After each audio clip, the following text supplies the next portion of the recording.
Génesis capítulo 11, versículos del 1 al 9.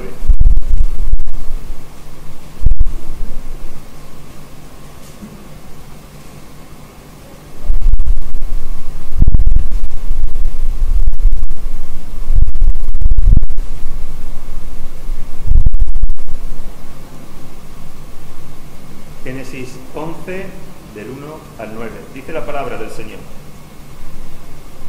Tenía entonces toda la tierra una sola lengua y unas mismas palabras.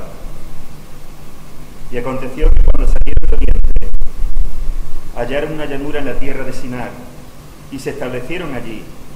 Y se dijeron unos a otros: vamos, hagamos ladrillo y cozámoslo con fuego. Y les sirvió el ladrillo en lugar de piedra, y el asfalto en lugar de mezcla. Y dijeron: vamos, edifiquémonos una ciudad y una torre, cuya cúspide llegue al cielo, y hagámonos un nombre, por si fuéramos esparcidos sobre la faz de toda la tierra. Y descendió Jehová para ver la ciudad y la torre que edificaban los hijos de los hombres. Y dijo Jehová: he aquí el pueblo es uno, y todos estos tienen un solo lenguaje, y han comenzado la obra, y nada les hará desistir ahora de lo que han pensado hacer. Ahora pues, descendamos y confundamos allí su lengua, para que ninguno entienda el habla de su compañero. Así los esparció Jehová desde allí sobre la faz de toda la tierra, y dejaron de edificar la ciudad. Por esto fue llamado el nombre de ella Babel, porque allí confundió Jehová el lenguaje de toda la tierra, y desde allí los esparció sobre la faz de toda la tierra. Señor, te damos gracias por tu palabra, por las cosas que tú nos has revelado en ella, Señor, porque tú te has revelado en ella, Padre. Y Señor, oro para que tú hables, Señor, en este día, Señor, en nuestros corazones y en nuestra vida, Padre Santo. Tú eres el único que puede traer palabra viva, Señor, a nuestras vidas. El único, Señor, que puede cambiar nuestros corazones. El único que tiene poder para que tu palabra, Señor, nos redarguya, nos enseñe y haga todo aquello por lo cual es enviado. Señor, toma este lugar y bendícenos por medio de tu palabra. Te lo ruego en el bendito nombre de Jesús de Nazaret. Amén. Si yo preguntase, hermanos, acerca de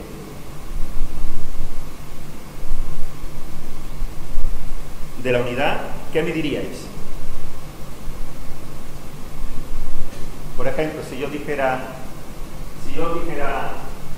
¿qué es para vosotros la unidad? ¿O qué concepto tenéis acerca de la unidad? O si os dijese la palabra unidad, ¿qué es lo que os viene a vuestra mente? ¿Qué es lo que viene a vuestra cabeza?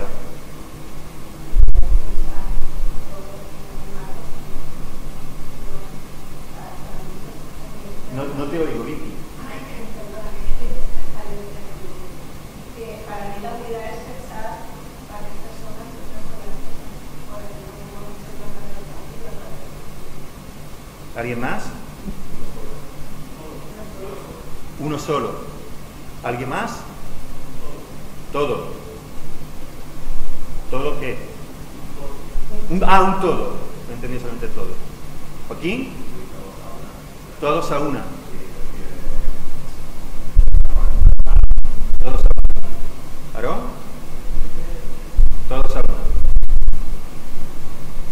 Entonces el concepto que tenéis de la unidad para vosotros es bueno. Os pregunto. ¿Sí o no? No nos ponemos de acuerdo, ¿eh? No nos ponemos de acuerdo.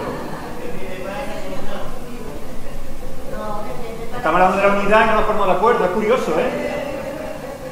Es curioso. Bien, hermanos. Génesis 11 nos dice que el hombre fue a Sinar y allí construyó una torre. Pero antes de entrar en el capítulo, me gustaría que nos fijásemos en esto.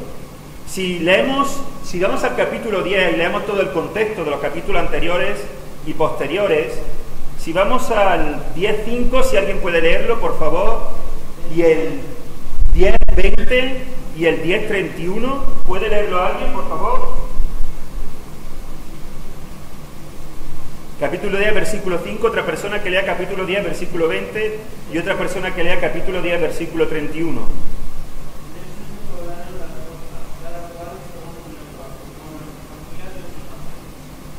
¿Puedes decirlo un poquito más alto? Hermano, necesito que alcéis un poquito la voz.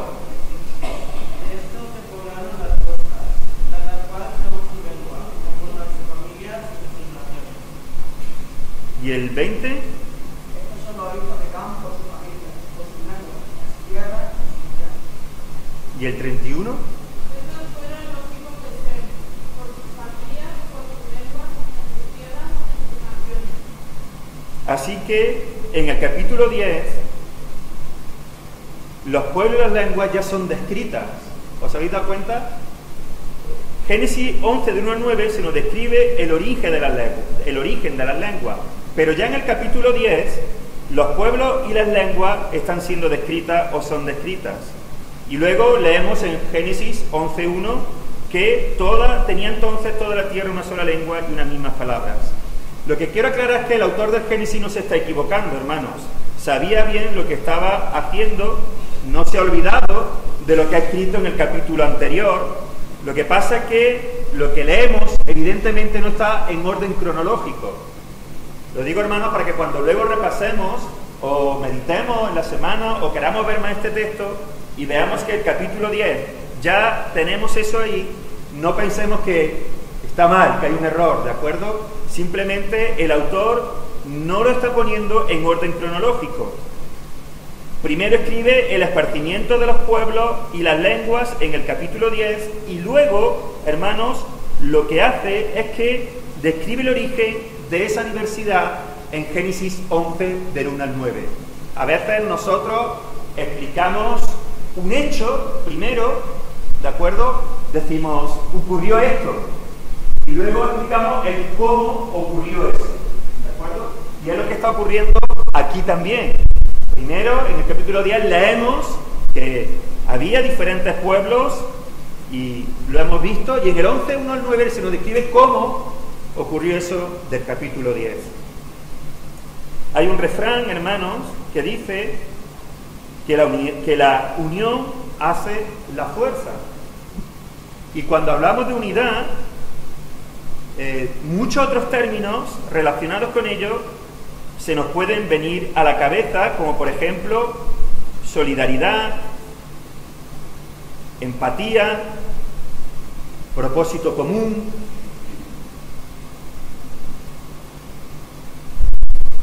Pero fijaros, ¿había unidad en lo que acabamos de leer? En el relato de Génesis. Porque hoy vamos a estar hablando de un aspecto del relato de Génesis, aunque estaremos hablando de este capítulo o de este aspecto durante varios domingos, porque el foco central del capítulo 11 de Génesis es uno diferente, pero nos enseña muchas cosas. Hoy vamos a estar hablando de un aspecto de lo que en Génesis podemos ver. Y una de las cosas que pregunto al ver el capítulo de Génesis es si hay unidad aquí o no hay unidad. Mira lo que dice el texto. Por lo menos de primera vemos una unidad básica, ¿de acuerdo? A lo mejor de primera no podemos observar que hubiese una unidad de pensamiento, aunque luego me lo va a explicar, pero mira qué interesante lo que dice el primer versículo. Tenía entonces toda la tierra una sola lengua y unas mismas palabras.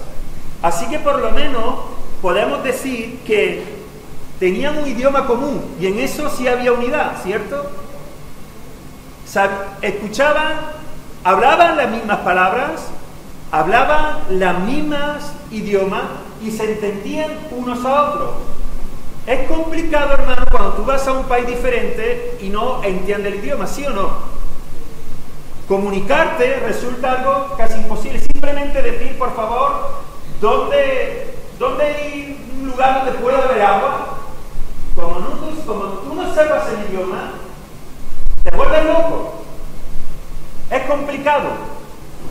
Así que por lo menos estos hablaban un mismo idioma y sabían lo que estaban hablando y se entendían unos a otros. Ahora, Pero además de ello, también leemos que salieron de Oriente, hallaron una llanura en la tierra de Sinar y se establecieron allí. Así que hallamos también unidad en el caminar juntos e ir hacia un mismo destino y habitar en un mismo lugar. Así que se tuvieron que poner de acuerdo para eso. Dice que salieron de un sitio de Oriente, hallaron una llanura en tierra de Sinar y se establecieron allí. Eso les implicaba caminar juntos. Eso le implicaba ir hacia un mismo destino. Eso le implicaba apoyarse los unos a los otros y también habitar en un mismo lugar. Tú no habitas en un mismo lugar con alguien con el cual no tienes, por lo menos, un poco de empatía. No vas por un camino de peregrinación hacia un lugar a no ser que por lo menos haya un mismo propósito. Pero aquí lo vemos. Así que podemos hablar de que había unidad en el idioma y también había unidad en el caminar juntos. Y hermanos, para que nosotros caminemos juntos,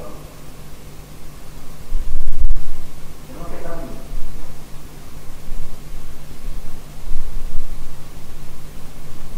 Haz la prueba de atarse los cordones con otra persona y intentar ir cada uno por un sitio. Verás hasta dónde llega. Hasta el suelo del batacazo que te pega.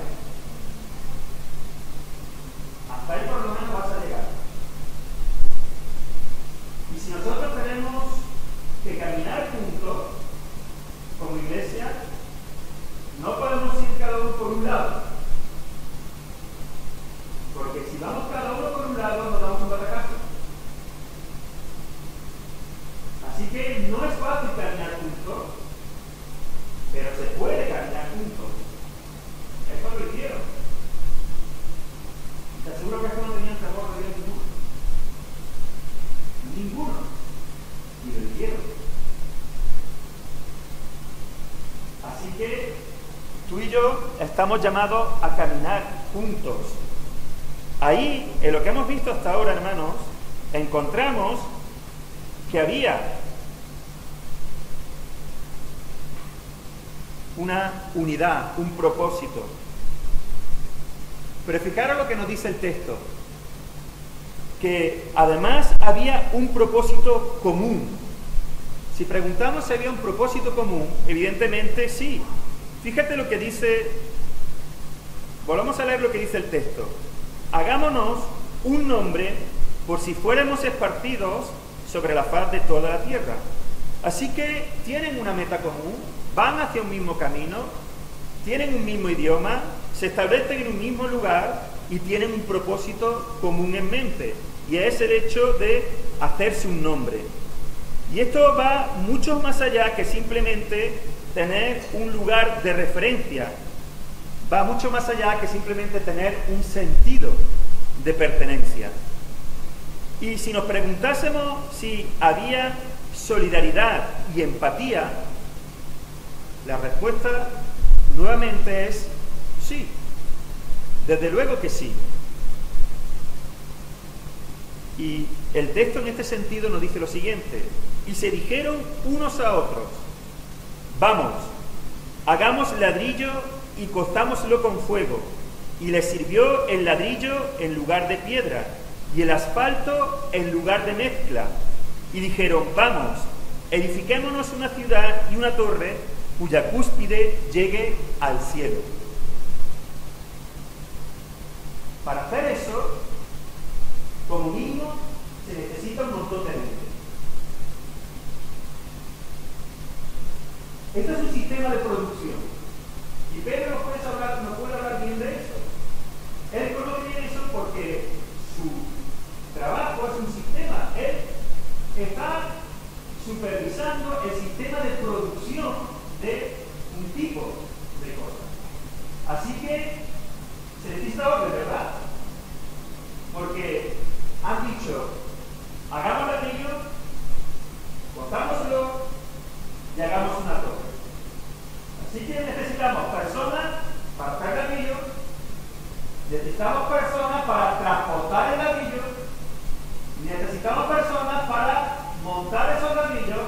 y hacer la torre. Orden tiene que haber. Y además de orden tiene que haber alguien que dirija. Porque si cada uno quiere hacer lo que le da gana, imaginaros cómo iba a salir esa torre.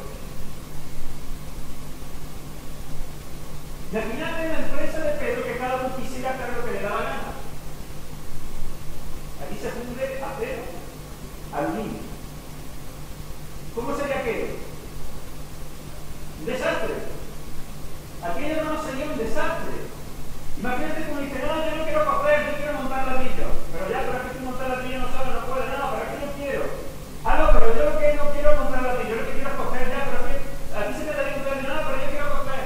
Porque si esto se cae, luego me eche la culpa. Ya, pero es que tú sabes, no. Yo no diga, no, yo no quiero hacer nada, yo estoy sentado mirando. Porque a mí me dice esto no me gusta como me lo dice. Todos iban a una. Tenían un propósito, hacer su nombre. Y querían hacer una torre que llegase hasta el cielo, por si Dios lo esparcía, que pudiese mirar allí y dijera, ahí está lo que es el hombre. Mirad qué torre hemos construido. Allí está nuestro nombre. Allí está la señal de que el hombre es alguien importante. Tenía que haber empatía, tenía que haber solidaridad, tenía que arrimar el hombro unos y otros para llegar a un propósito común. Así que había unidad en muchísimos aspectos.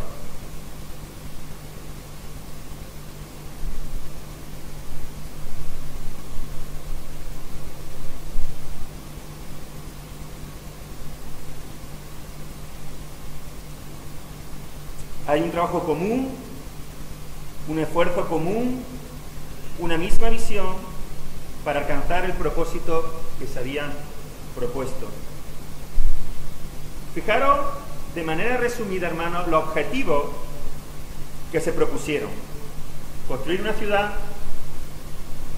que no es poco, construir una torre en la ciudad que llegara hasta el cielo, construirse un nombre para ellos y no ser esparcido sobre la faz de la tierra. Y es evidente que estaban unidos. Mira lo que Dios mismo dice acerca de ellos. He aquí, el pueblo es uno, y todos estos tienen un solo lenguaje, y han comenzado la obra, y nada les hará desistir ahora de lo que han pensado hacer.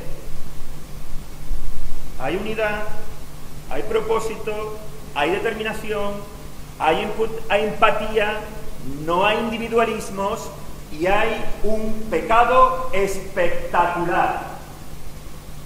Qué bonita unidad. Hermosa. Así que hermanos, aprendemos que la unidad por sí sola no es buena. No significa que sea buena. Porque un corazón perverso, unidos a corazones perversos, da como fruto pecados espectaculares.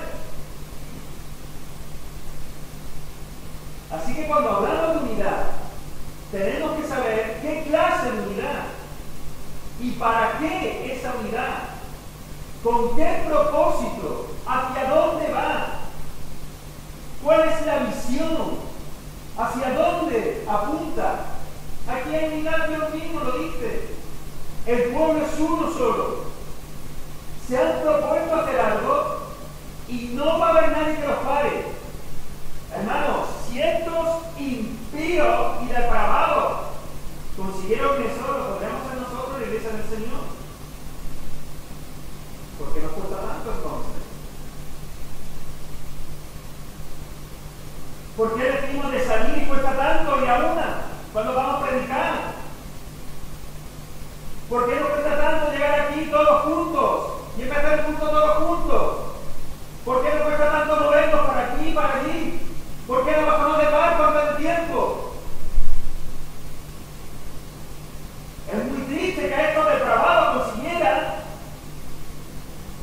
Y es que a nosotros como iglesia nos cueste tanto. Y no estoy diciendo que no hay unidad, no hay unidad. Estoy seguro de que hay unidad. Ahora, cuesta muchísimo, hermano, andar en esa unidad de Cristo. Así que, hermano, la unidad por sí sola, simplemente comunidad, no indica que sea bueno. Me gustaría que fuésemos a otro texto de la palabra, porque encontramos otro ejemplo de unidad. Y si me podría acompañar a Hechos 4:27, y alguien con voz fuerte puede leerlo, Hechos 4:27, vemos otro ejemplo de unidad.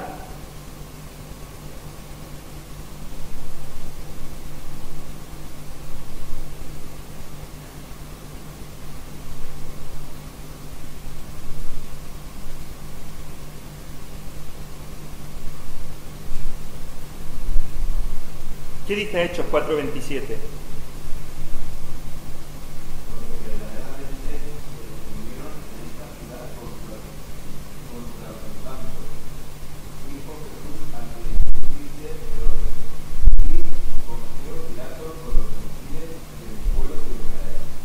¿Veis? Otro ejemplo de unidad, hermanos. Porque verdaderamente se unieron en esta ciudad contra tu santo Hijo, Jesús, a quien ungiste Herodes y Poncio Pilato, con los gentiles y el pueblo de Israel. Todos juntos, todos con un propósito, todos con una meta. ¿Cuál era esa? Acabar con el Hijo de Dios. Qué hermosa la unidad.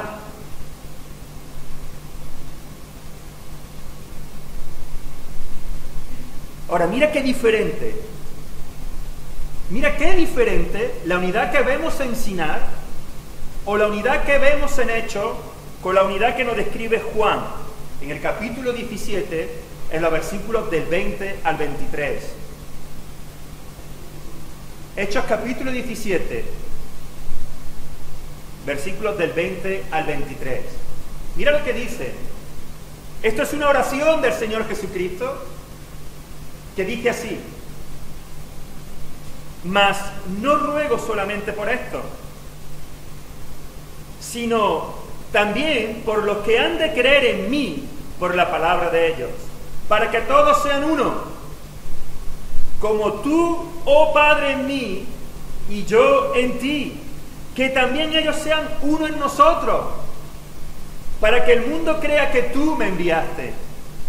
La gloria que me diste yo les he dado, para que sean uno, así como nosotros somos uno, yo en ellos y tú en mí, para que sean perfectos en unidad, para que el mundo conozca que tú me enviaste y que lo has amado a ellos como también a mí me has amado.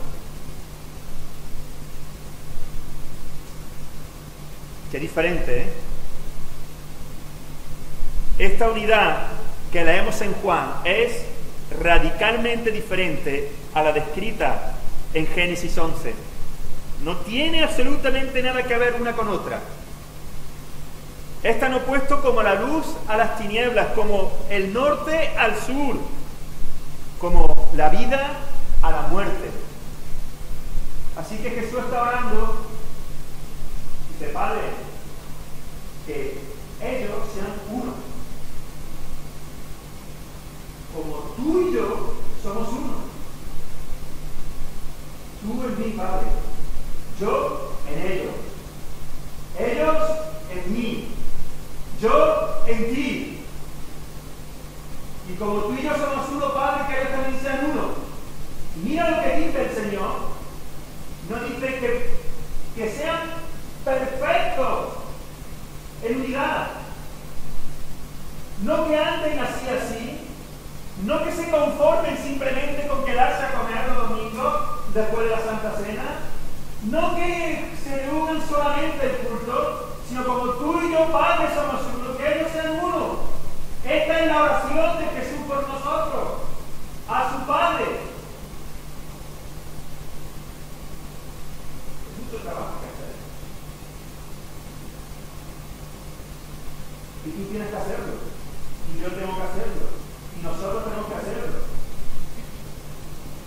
y hay que remangarse, y hay que trabajar, porque Jesús dice que sean perfectos en unidad. Así que si nosotros queremos ver a qué nos llama el Señor, tenemos que meditar en la unidad que hay en el Padre, y en el Hijo, y en el Espíritu Santo. Porque ese es el ejemplo para que la Iglesia de Cristo, para que tú y yo seamos uno. Como tú y yo, Padre, somos uno, que ellos también sean uno. Ahora, antes de meternos en eso, porque hasta ahora era toda una introducción, ahora viene el mensaje. No escuchar. Vamos a dividir esto. Antes de que me gustaría que pensaras, me paré esto, cuando estaba preparando el texto, me paré esto y dije, ¡wow! ¡Increíble! Me fascina lo que leo. Mas no ruego solamente por esto, sino por todo lo que han de creer por la palabra de Dios. ¿Sabes por quién está orando Jesús ahí? Sí, por mí. Es una pasada. Es increíble, hermano. Es para que Pedro coja la guitarra y montemos aquí otra vez un fiestón. Que alabemos al Señor y le demos gloria. Y nos alegremos en lo que Él ha hecho en nosotros.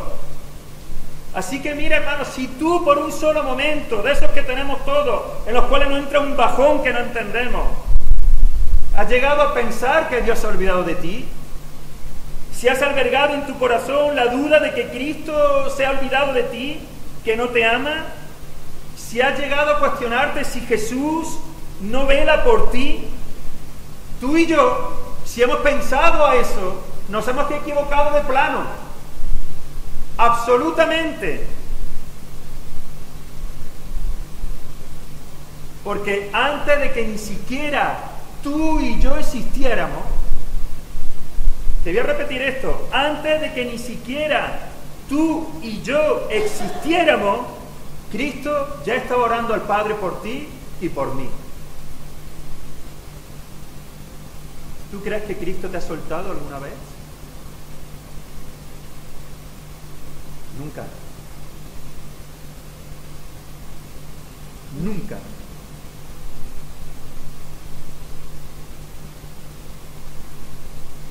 ¿Te das cuenta que tu vida, que mi vida, siempre ha estado en manos del Dios Todopoderoso? Siempre. ¿Te das cuenta que Él tiene toda tu vida delante de sus ojos? Antes de que ni siquiera tú existieras, antes de que ni siquiera tu padre existiera, antes ni siquiera de que tu abuelo existiera, Cristo ya estaba orando por ti y por mí. Él tiene ha tenido toda tu vida. Dios ha tenido toda tu vida siempre delante de Él. Él puede hacer esto. Nosotros no.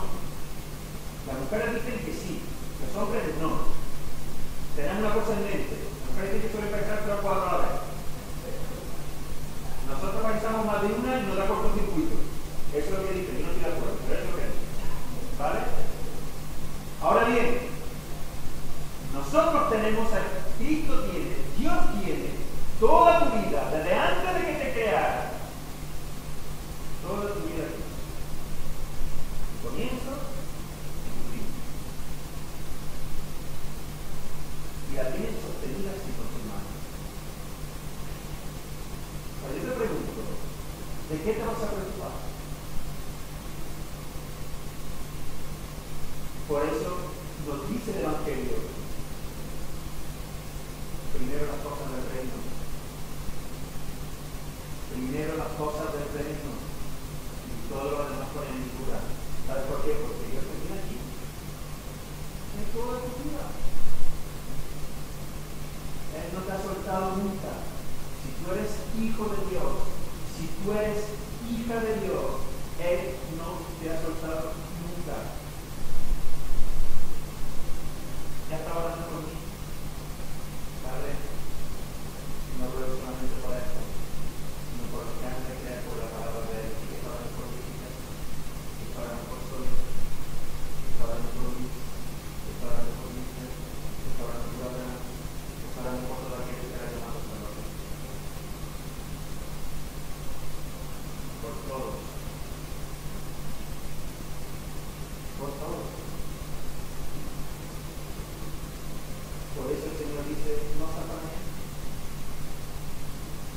ansiedad no puede ser una característica de los hijos de Dios.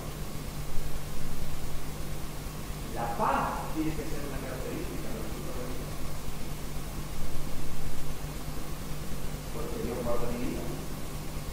Mira que estoy orando. Yo ni siquiera sabía cuándo iba a venir a los pies del Señor.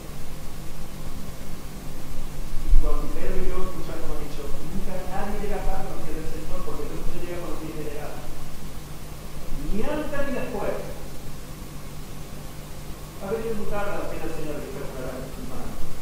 Eso que poco, qué error más grande, hermano. Porque el Señor tiene vida entera y yo no existía cuando Él me llama y quiere. Nadie llega tarde. A la viña del Señor nadie llega tarde. Porque el dueño de la viña te llama cuando quiere. Porque Él tiene toda tu vida delante de Él. Así que quería hacer este momento porque más tú y yo tenemos que enfocarnos en Dios y solamente en Él. Y todo lo demás. Deja de que tu paz sea robada por aquello que Dios ya tiene en control. Y descansa en el Señor, y vive adorando al Señor, y vive gozándote en Él, y sabiendo que Cristo oraba por ti antes de que ni siquiera fuésemos el susurro de un sueño. Muchísimo antes. Y oraba al Padre diciéndole que fuésemos uno. Pero no uno como en Sinar, hermanos, ni no uno como los que se juntaron en contra del amado, no uno buscando nuestro propio propósito.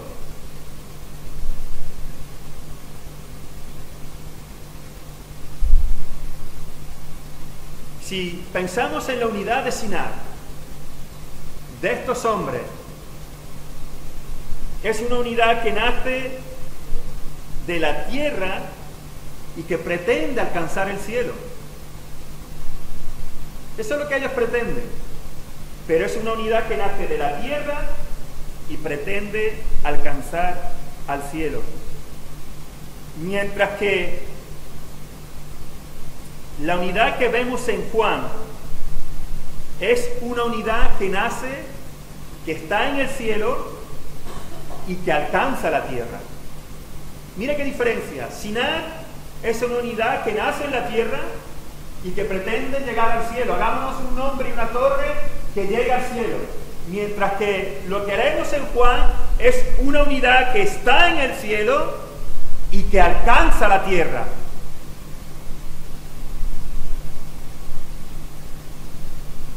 Es una unidad en Sinar que nace de la voluntad del hombre y que pretende alcanzar la gloria de Dios, pero que pretende alcanzar la gloria de Dios en el sentido de que quiere glorificar el nombre del hombre.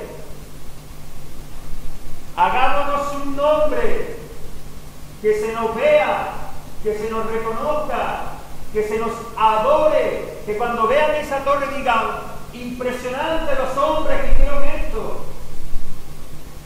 Que se vea desde lejos que ahí está el hombre en el centro, el dueño, el Señor, el que gobierna su propia vida. Eso es Sinar. Eso es Sinar, hermano. El hombre haciendo con su ego y queriendo alcanzar el cielo. Mientras que lo que leemos en Juan, hermano, es aquello que nace, que está en el cielo y que alcanza la tierra. Mira, Sinar se queda en un intento. Es un quiero y no puedo. Es un proyecto que termina en un fracaso. Eso es Sinar. Un querer y un no poder. Un intentar y un no alcanzar. Algo que se queda en el fracaso. Mientras que la unidad que leemos en Juan es un quiero y un puedo. Es una petición cuya respuesta es sí y amén. Es un proyecto que termina en un éxito rotundo Y te voy a decir por qué, hermano, termina en un éxito rotundo. Porque tú y yo estaremos como uno solo, sin ningún tipo de problema, sin ningún tipo de prejuicio, sin ningún tipo de me ha dicho, no me ha dicho, me ha saludado, no me ha saludado, me ha llamado, me ha llamado, me habla mal, me habla peor, me alza la voz, no me la alza. En el cielo, por toda la eternidad, adorando a Dios. Así que lo de Juan es un éxito. Esa oración es un éxito que Cristo llevará a su fin. Un solo pueblo, adorando al Dios eterno, al Padre y al Hijo y al Espíritu Santo por toda la eternidad. Mirad, se queda un intento. Hoy tú y yo, esta mañana, hemos salido de casa con un propósito. El de venir a adorar a Dios. Si tú has venido con el propósito de cumplir con el culto, es un propósito noble. Lo digo con todo el cariño. Si has venido con el propósito de que luego el pastor nos pregunte para que no estuve el domingo, es un propósito erróneo. Si has venido solamente porque tienes que tocar, o porque tienes que llevar el sonido, porque tienes que predicar, o porque tienes que decidir, o por cualquier otra cosa, es un propósito erróneo. Nosotros nos congrega uno solo, Cristo. Y aquí el protagonista, el Rey de Reyes, el Señor de Señores, el que venimos a adorar, a aplaudir, a cantarle, en el cual le debemos honra y gloria, es Cristo. Y nosotros somos uno en Él. En Cristo. No somos uno porque somos bautistas. No somos uno porque cantemos juntos. No somos uno porque pensemos lo mismo que no lo escuchamos. No somos uno por nada de eso. Somos uno porque Cristo está en nosotros. En Él se sustenta nuestra unidad. En Él está nuestra unidad. Cuando hablamos de crecer, de madurar y de caminar ahí. Así que esta mañana aquí hemos venido a cumplir un propósito. Hemos ido todos con un mismo propósito. Y es el de venir a adorar a Dios. El de venir a escuchar sus palabras. El de venir a ofrendarle. El de venir a exaltar su nombre. ¿Se cumple o no cuando estoy diciendo que sea mío?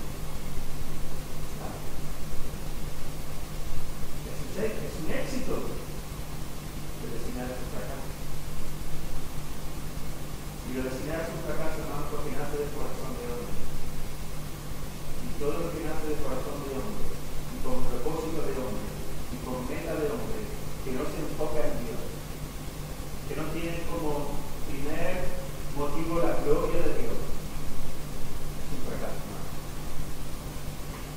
Así que, ¿cómo es la unidad y la actividad? Esa es la pregunta que debemos hacernos. ¿Cómo es? Y lo primero, hermanos, que se me viene a la mente es que ahí, hermanos, no hay. Mira, te voy a decir algo que incluso cuando lo estaba pensando se me va a proteger. Imagínate al Espíritu Santo hablando con el Hijo mal del Padre. Imagina eso. ¿Te imaginas al Padre hablando con el Hijo mal del Espíritu Santo? ¿Te imaginas al Padre y al Espíritu Santo hablando mal del Hijo? ¿Tú te imaginas a Jesús en el huerto de Getsemaní? Padre, si es posible pasar esta copa, pero no sea mi voluntad, sino la tuya. Y que el Espíritu Santo venga y le diga al Hijo que nada, pero el Espíritu Santo me está tan fuerte que le diga el Espíritu Santo al Hijo nada a Padre.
diciendo por aquí, y el Espíritu Santo y el Hijo diciendo no, por aquí.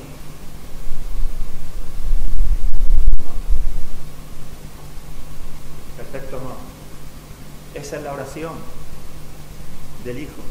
Padre, que ellos sean uno, como tú y yo somos, que también ellos sean uno, para que el mundo vea y crea.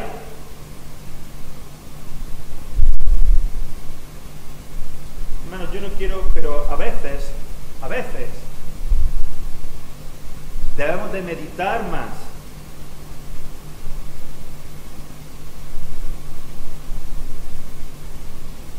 en esa relación perfecta que hay en la unidad. Porque ese es el patrón a seguir. Esa es la oración del Señor. Así que tú y yo, hermanos, debemos de pensar esto y de meditar esto cuando voy a hablar de alguien que es mi hermano. ¿Cómo voy a hacerlo? Tengo que pensar bien cómo pienso de él. No estoy diciendo, hermanos, que no cometamos fallos, que no digamos las cosas, porque la gran diferencia es que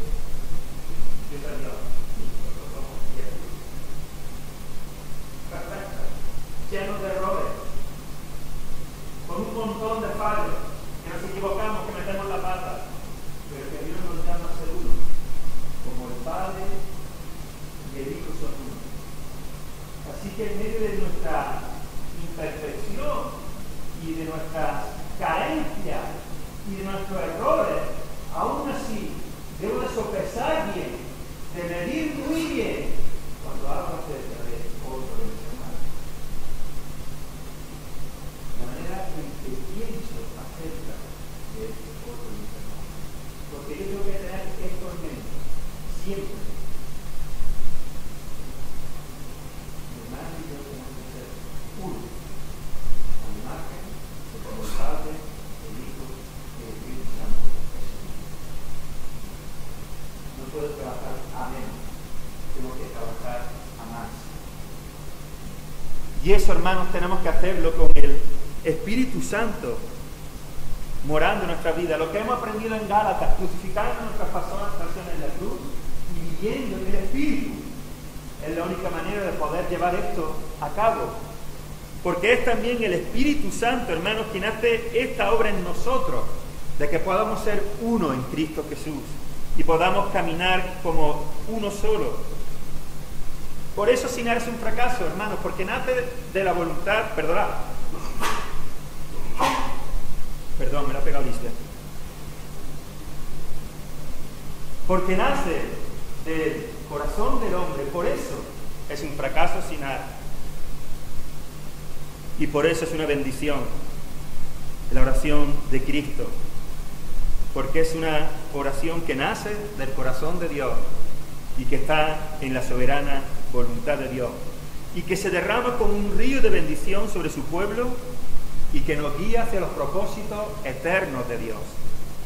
Es un plan suyo, es un plan que nace de Dios, es un plan perfecto, está trazado de manera magistral, hace que podamos caminar juntos en un cuerpo, en un espíritu, en una misma esperanza, en un Señor, una fe, un bautismo, un Dios y Padre de todos, el cual es sobre todo y por todos y en todos.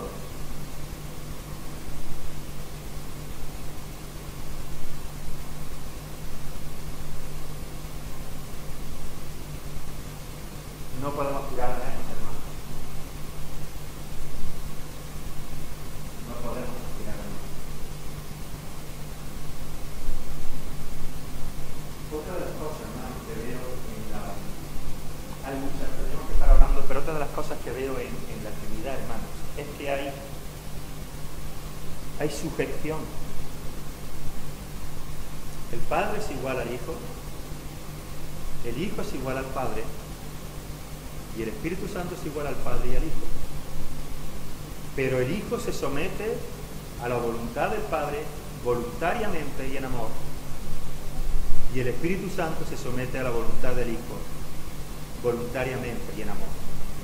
Y así podemos ver y leer que todo, dice el Hijo, todo lo que yo os digo es lo que mi Padre, me ha dicho que os diga. Y todo lo que yo hago es lo que mi Padre me ha dado para que haga. Y por eso Jesús puede orar en Getsemaní y orar: Padre, si es posible, pasen esta copa, pero no se haga mi voluntad, sino la tuya. Es personas iguales, pero voluntariamente y en amor, para llevar a fin el plan de la redención, trazado desde la eternidad de manera magistral, se somete voluntariamente a la autoridad del Padre. Y el Hijo dice: tranquilo, yo me voy, pero mandaré al Consolador. Él os hará saber todas las cosas que yo os he enseñado. Así que el Espíritu Santo, que es igual que el Padre y que es igual que el Hijo, se somete también a la autoridad del Hijo y nos enseña todo lo que el Hijo ha dicho. Y es hermoso. Y es hermoso. Uno de los problemas, hermanos, que hay en la iglesia del Señor, no digo que en la iglesia del Señor en general, es que queremos todavía, queremos hacernos un nombre. Queremos seguir haciéndonos un nombre. Que se nos vea. Que nos resalten. Que digan mi nombre desde el público. Que pongan mi foto en tal sitio. Que me den tal o cual responsabilidad. Que me no digan que soy anciano o diácono y que me cuelgue esa medalla.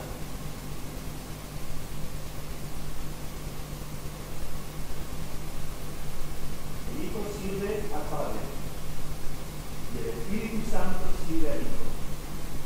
Y es un sometimiento, hermano, en amor, voluntario y de servicio. Pero uno tiene un mismo propósito. Pero cuando en la iglesia del Señor lo escuchamos someteros a, parece que nos dicen dar un latigazo de la espalda, hermano. Nos revolvemos. Y nos cuesta reconocer las autoridades que Dios coloca en la iglesia. Porque nos queremos hacer un nombre. Y no entendemos esto. La iglesia no es un lugar de mando, es un lugar de servicio. La iglesia es un lugar de servicio, donde Dios ha delegado autoridad sobre quien Él quiere para servir. Igual que el Padre voluntariamente, perdón, el Hijo voluntariamente, nunca vas a ver al Hijo, hermano, revelándose en contra del Padre. Diciéndole no. Nunca vas a ver al Espíritu Santo diciéndole no a tu Hijo.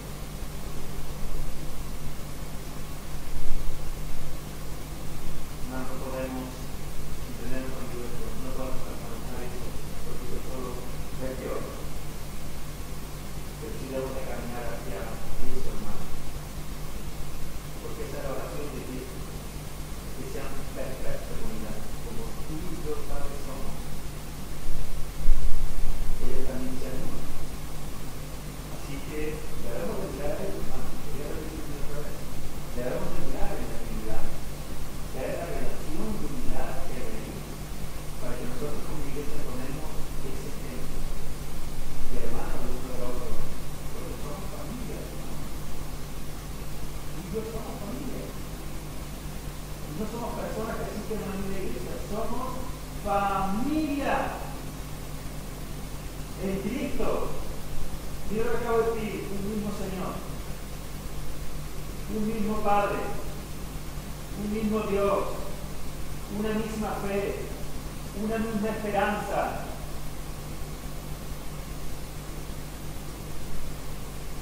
Tú y yo compartimos cosas tan fuertes, hermanos, que nos unen tantísimo, que todavía, yo lo digo por mí, porque mi esperanza es que aquellos que han llegado a Cristo de mi familia lleguen, y esto yo lo comparto con mi hermano, es así, pero conmigo sí. ¿Entiendes? Tú y yo no somos simplemente, por decir, miembros de una iglesia, tú y yo somos familia, hermanos los unos de los